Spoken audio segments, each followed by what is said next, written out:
Afin de faire rentrer le monde dans le satanisme sans nuire d'un point de vue juridique, l'ingénierie sociale nous dresse les uns contre les autres. Et c'est énervant parce que la vie est tellement courte. On est là pour s'aimer, on se fait des complications. Il y a eu les Weinstein et toutes ces histoires de lawsuits qu'on a presque peur à parler à une femme. Nous rentrons à présent toutes et tous dans des cases de plus en plus petites, revendiquant nos différences et autorisant les déviances les plus étranges à intégrer la normalité de notre quotidien et celui de nos enfants au nom de la liberté. Vous n'êtes pas un homme. Ah non, non, je ne sais pas ce qui vous fait dire que je suis un homme, mais je ne suis pas un homme. Votre apparence? Ah bon? Vive la République et vive la France! Nous ne sommes à présent plus dans le refus de la morale, mais dans la disparition même de ce concept. Le piège finit de se refermer sur nous, les derniers vestiges du bien et du mal tendent à disparaître, on a eu beau prévenir les peuples, mais ils n'écoutent que leurs maîtres de la bien-pensance qui, pour se protéger, votent des lois de plus en plus liberticides, nous associant à des illuminés prêts à gober toute théorie qui nous soulagerait de ce monde très très méchant. Nous sommes à 1 mois de la rentrée des classes, et vous n'avez rien vu venir malgré nos avertissements. L'éducation, c'est primordial et c'est pour ça qu'à partir de la rentrée, avec Jean-Michel Blanquer, nous avons adressé une circulaire à tous les recteurs de France en leur demandant de mettre en œuvre une loi qui existe déjà, mais qui n'est pas mise en œuvre, qui demande qu'il y ait 3 séances par année scolaire d'éducation à la vie affective et sexuelle. Je suis médecin, j'ai été chef de service en pédopsychiatrie pendant 35 ans, professeur associé de psychologie de l'enfant, et je parle aujourd'hui au nom d'un groupe de professionnels de l'enfance, lanceurs d'alerte, très inquiets de ce qui attend les enfants et les adolescents si nous ne nous mobilisons pas. Je pense qu'il faut profiter de cette porte entrouverte pour y glisser la question aussi de l'orientation sexuelle et de l'identité de genre. Ok, je suis obligé de faire une petite parenthèse, suivez-moi bien, c'est très important. Alfred Kinsey était un scientifique obsédé par l'homosexualité et l'adultère qui mena une célèbre recherche sur la sexualité des hommes, puis des femmes, ce qui donnera une Bible à laquelle les médias rendent encore hommage aujourd'hui. Le rapport Kinsey, qui fut par ailleurs financé par les Rockefeller. Mais ce que ne vous disent pas Slate.fr, Mademoiselle ou Psychologie, lorsqu'ils vantent les mérites de ce psychopathe, c'est que Kinsey forma des pédophiles à violer des enfants et à tenir des notes sur chaque aspect du viol. Table 34, a 4-year-old child. 26 orgasms in 24 hours. That's an around-the-clock experiment. Wow, that's torture. That's torture, you bet. Tenant un journal portant sur leur propre plaisir pendant l'acte, où toutes les réactions des enfants de tous âges sont répertoriées, qu'elles soient les pleurs ou la lutte de l'enfant, considérées faussement comme des orgasmes. De ces viols à répétition sur des milliers d'enfants et bébés par tous ces pédophiles, naîtra donc le rapport Kinsey, qui deviendra rapidement le fer de lance dans le combat pour la libération sexuelle et pour le féminisme des années 70, et marquera un tournant dramatique dans notre rapport au sexe. Aujourd'hui, le rapport Kinsey est sans aucun doute possible à l'origine du droit à l'éducation sexuelle qui arrive dans nos écoles cette année. Rarement un livre pour enfants n'aura fait autant parler de lui. Tous à poil, un livre de 34 pages destiné aux 6-8 ans. Au fil de l'ouvrage, on y voit une maîtresse, un policier, une grand-mère, des personnages représentant l'autorité, se déshabiller. Vous vivez à présent dans une France amorale. Le centre de documentation le classe dans la catégorie dite pour bousculer les stéréotypes.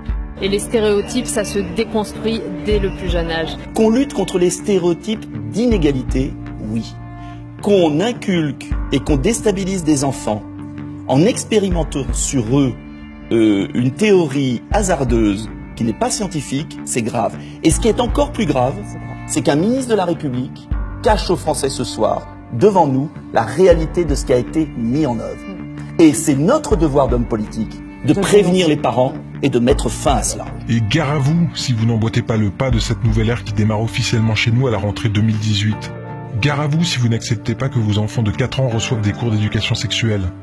Gare à vous si vous n'acceptez pas que votre fille soit un garçon, votre garçon une fille, ou même ni l'un ni l'autre et qu'il décide de se sentir non-binaire. Ce programme introduit aussi la théorie du genre, c'est-à-dire l'idée selon laquelle notre identité sexuelle, garçon ou fille, masculine ou féminine, est une construction sociale qui n'est pas liée à notre sexe biologique. As far as the actual psychological issues at play, it used to be called gender dysphoria or gender identity disorder, now they call it gender dysphoria.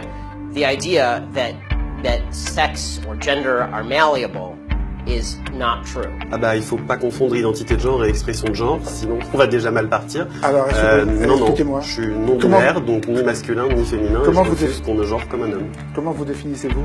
Comme non-binaire. Comme non-binaire. Oui. No. My answer is no. I'm not going to modify basic biology because it threatens your subjective sense of what you are. Gare à vous si après de maintes recherches, vous vous rendez compte que tout cela n'est validé par aucune étude scientifique. Cette théorie très contestée n'a aucun fondement scientifique. And it's not backed by any science that anyone can cite.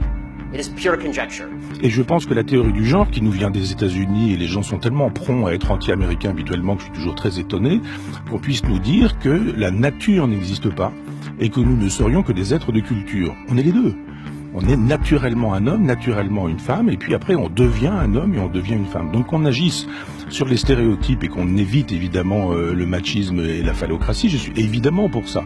Mais ça ne se fera pas en considérant que la nature n'existe pas. Gare à vous si vous ne laissez pas mettre la main sur vos enfants pour leur apprendre dès le plus jeune âge ce qu'est la masturbation. Ce programme est imposé par les instances européennes et il est obligatoire. En France, aucun parent ne peut y soustraire son enfant. Gare à vous, car ce n'est pas une option. 8 élèves de la 6e classe se sont effondrés quand on leur a montré des photos et des images d'organes sexuels. Après une conversation avec la direction de l'école, Mélita a finalement été tirée violemment de la salle de classe par la directrice et une autre enseignante. Mais à cause de sa résistance, elle a dû purger sa peine dans la salle des professeurs pour le reste de l'heure. Pire encore, puisque le cours passé dans la salle des professeurs et une autre séance d'éducation sexuelle ont été rapportés comme des absences à l'administration scolaire, l'appareil des instances officielles s'est mis en mouvement. Après une amende pénale suivie d'un refus de paiement de la part des parents de Mélita, entraînant une accusation devant le tribunal, puis la visite de l'huissier de justice, et puis l'affaire est transmise au tribunal régional supérieur, où les parents n'étaient plus autorisés à se défendre eux-mêmes. Après une dernière demande de paiement, Eugène M., le père de Mélita, a finalement été informé que lui et sa femme Louise sont condamnés à une peine de prison d'1 jour. Et ils ont été priés de prendre contact volontairement avec le tribunal responsable. Comme Eugène M. était convaincu de son innocence, il a refusé de s'y plier et il a donc été emmené par des agents pénitentiaires et finalement emprisonné. Sa femme, Louise, enceinte, a fait l'objet de la même sentence. Il reste à voir comment les autorités procéderont à son égard à cause de sa grossesse. C'est un sentiment bizarre d'être enfermé en prison pour quelque chose dont en fait, au sens propre, on n'est pas coupable. Et le droit à l'éducation sexuelle n'a absolument rien de libertaire. Les droits sexuels sont le droit à la satisfaction de ses désirs, alors que la civilisation et le bien commun demandent qu'on maîtrise ses pulsions et pas qu'on exige de les satisfaire. Le droit à l'éducation sexuelle, c'est avant tout le droit qu'a votre enfant, une fois son identité la plus intime brisée, à même se revendiquer un jour d'une autre couleur de peau. Non mais c'est intéressant qu'on interroge tous nos propres stéréotypes autour de la table, parce que sans même m'avoir posé la question, vous supposez que je suis un homme. Seulement par mon apparence, vous estimez que je suis blanc. That's nonsense. The transgender suicide rate is 40%. It is 40%. The normal suicide rate across the United States is 4%. The suicide rate in the transgender community is 40%. The idea that 36% more transgender people are committing suicide because people are mean to them is ridiculous. En référence aux textes internationaux de l'Organisation mondiale de la santé, cette éducation à la sexualité doit commencer entre 0 et 4 ans. Et l'on doit expliquer aux enfants de cet âge ce qu'est la masturbation infantile précoce et leur proposer de jouer au docteur. Une société amorale dont avaient rêvé Aleister Crowley, Anton LaVey, Alfred Kinsey et bien d'autres. Et pour en revenir à la pédophilie, il est bien évident qu'il fallait se débarrasser des lois réprimant cette déviance sexuelle. C'est ainsi que, grâce encore à notre secrétaire d'État chargé de l'égalité homme-femme, Marlène Schiappa, qui a profité que vous ayez le dos tourné pour en faire plutôt une préférence sexuelle. En d'autres termes, si demain vos enfants se font violer par un adulte, ils devront prouver au barreau et en présence de leur violeur qu'ils n'étaient pas consentants, quel que soit leur âge. Et si votre enfant, pendant qu'il était en train de se faire sodomiser, n'a pas réagi, il connaîtra le problème que beaucoup de femmes vivent après un viol, celui d'être culpabilisé parce qu'il ne s'est pas débattu. Ben oui, il a été éduqué sexuellement, hein? Why didn't you report the rape in the first case if there was evidence? It's a big problem. And if there wasn't evidence, does that mean you didn't fight back? Why not? We see it the whole time. You ladies do make our job rather difficult. What are you thinking, Lawrence? Shall I tell you what's going on in your head biologically? There's a part of your brain, the amygdala, is telling you to do whatever you need to do to survive. It's like a siren, survive, survive. So loud, in fact, it's drowning out your cerebral cortex, your logical brain. Your cortex knows, I'm not going to cut your throat, why would I do that? My family's in enough trouble as it is. But the amygdala, it's pure instinct. It feels the damage this can do. It's not bigger than a peanut. You're taken by surprise, afraid for your life. We're programmed to do whatever will ensure our survival. And sometimes, that's nothing.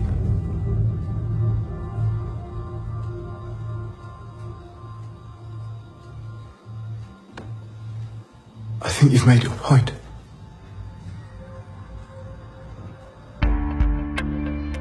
Nous ne tenons même plus compte de ce que l'on appelle la sidération.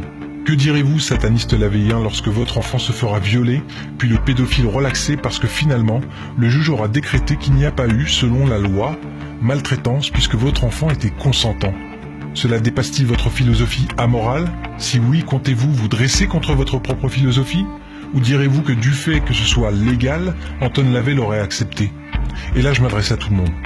Puisque le satanisme est amoral, avez-vous réellement conscience que nous entrons dans une société pédo-amorale? Pardonnez-moi, pédo-sataniste? Êtes-vous bien d'accord qu'il existe alors un lien entre satanisme et pédophilie? Pédophilie et satanisme, c'est accroché. On dit souvent que les sectes satanistes sont le maquis de la pédophilie. Ne voyez-vous pas que ces mesures ne sont pas bénéfiques pour les enfants, mais seulement pour les pédophiles et pédomanes? Suis-je vraiment devin si je vous dis qu'ils vont bientôt infiltrer le mouvement LGBT pour revendiquer leurs préférences sexuelles? Ou fais-je simplement appel à mon bon sens, bordel? Pedophilia is coded as the sexual preference for pre-adolescent children. It is crucial to understand the difference between pedophilia and child sexual abuse, which is illegal and must always be. But a pedophile who doesn't abuse children has done nothing wrong. J'ai eu la même réaction d'incrédulité quand mes collègues m'ont transmis ces informations. Et puis, je suis allé vérifier, et je peux vous assurer que tout ceci est exact. Quelle que soit votre religion, quelle que soit votre philosophie, que vous soyez un simple citoyen ou officier de la police nationale, de la gendarmerie ou de l'armée, que vous soyez enseignant, pédopsychiatre, scientifique, la France n'a jamais eu autant besoin de vous aujourd'hui. Alors je vous en conjure, oublions nos différences au lieu de les mettre en exergue afin de nous unir contre cette putain de mafia qui n'en veut qu'à nos gamins, parce que je vais vous dire une chose, demain, ce sera votre enfant qui devra se justifier devant le juge de la sodomie qu'il a subie. Ok ? Votre enfant ne sera plus victime d'un pervers, il ne s'agira plus d'une affaire de pédophilie, mais d'une question de consentement à la seule appréciation du juge. Allez-vous laisser faire ça? Je réitère un appel solennel au nom des Français envers nos gardiens de la paix intègres. Nous demandons votre assistance. Ne restez pas les bras croisés, désobéissez de façon organisée au nom de la France et de nos enfants afin d'éviter aux citoyens français d'être tellement à bout qu'ils viendraient à prendre les armes pour protéger eux-mêmes leurs enfants. La pire chose qui puisse arriver à notre pays est la guerre civile. Alors nous vous demandons de réagir. Et quant à vous, citoyens, vous me demandez souvent « Ok, nous sommes réveillés, mais comment pouvons-nous faire ?» Même si toutes nos institutions sont infestées de pédophiles et pédomanes, dans la magistrature, dans la politique, dans le divertissement, dans les services publics, dans la finance et même dans les hauts rangs de la police nationale et de la gendarmerie, chaque corps de métier compte un nombre impressionnant, mais pour l'instant silencieux, de personnes qui savent déjà mais qui ont peur de bouger, peur de perdre leur emploi s'ils parlaient, ou de se voir placés en hôpital psychiatrique. Notre mission en tant que citoyens français et citoyens du monde n'est pas de prendre les armes, ne faisons pas cette bêtise, nous devons agir en respectant la loi. Nous devons donner toute notre énergie non seulement à prévenir ceux qui ne savent pas, ceux qui pensent encore que tout cela n'est qu'une théorie du complot, leur faire comprendre, leur faire réaliser l'immense gravité de la situation. Partagez cette vidéo, même si vous avez peur de passer pour un guignol face à vos collègues, amis ou famille, partagez cette vidéo. Dites que vous savez, levez-vous. Il ne s'agit pas ici de politique, ni de religion, ni de couleur de peau, il s'agit de la sécurité et du bien-être de nos enfants, bordel. Partagez cette vidéo, et pour celles et ceux qui sont déjà réveillés, et vous êtes nombreux à faire déjà ce travail d'éveil des consciences, faites des tracts, diffusez-les en masse à tous vos contacts, à tous les parents, à tous vos copains. Nous sommes capables de nous réunir par millions pour voir un ballon sur un terrain de foot, pour une fois, utilisons cette énergie pour une véritable cause, parce que même si nos dirigeants tentent de nous enfumer, de nous discréditer, la pire chose qu'il puisse arriver pour eux, c'est que nous oublions nos différences pour nous unir. Ils sont terrifiés à cette idée. Ne restez pas silencieux parce que demain il sera trop tard et vous ne pourrez pas dire que vous ne saviez pas.